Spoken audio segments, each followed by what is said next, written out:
আমরা good gesture হিসাবে যেটা আমরা না বললে পারতাম সেটা আমরা অফার করেছি বিরোধী দলকে।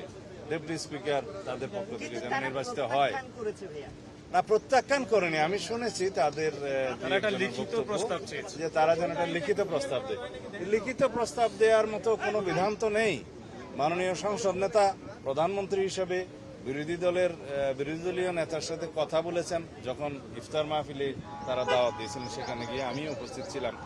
এই হিসাবে তাদের সেই প্রস্তাবটা গ্রহণ করা উচিত বলে আমি মনে করি।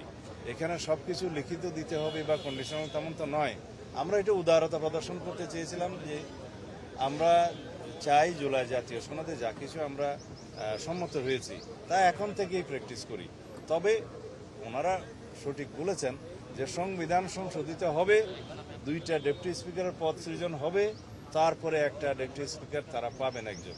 সেটা ঠিক আছে, কিন্তু আমরা যদি এখন থেকে আমাদের উদারতা প্রদর্শন করে বিদ্যমান ডেপুটি স্পিকারের যে পদটা আছে তাদেরকে দিতে চাই, সেটা আমার মনে হয় তাদেরকে একটু উদারভাবে দেখা উচিত।